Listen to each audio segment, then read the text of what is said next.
छत्रपती संभाजीनगर दहशतवाद विरोधी पथकाने मोठी कारवाई करत धार्मिक कामाच्या नावाखाली कोट्यवधी रुपयांचा गैरव्यवहार उघडकीस आणला आहे।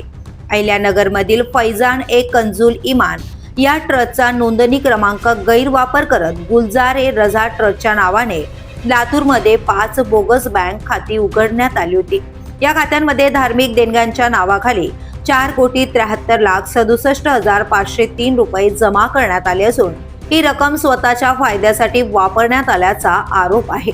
या प्रकरणी गुरुवारी सायंकाळी 4:30च्या सुमारास एटीएस पथकाने बीड जिल्ह्यातील माजलगाव तालुक्यातील पात्रूड गावात छापा टाकून मुजाम्मिल नूर सय्यद आणि अहमउद्दीन कैसर काझी या दोघांना ताब्यात घेतला आहे।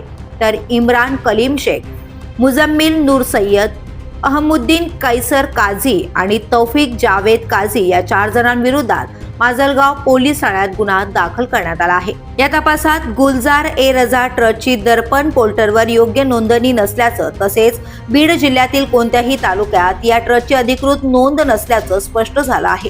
तरीही या ट्रस्टच्या नावाने ॲक्सिस बँकेत 5 बनावट खाती उघडून कोट्यवधींचा निधी जमा केल्याचं समोर आलं आहे।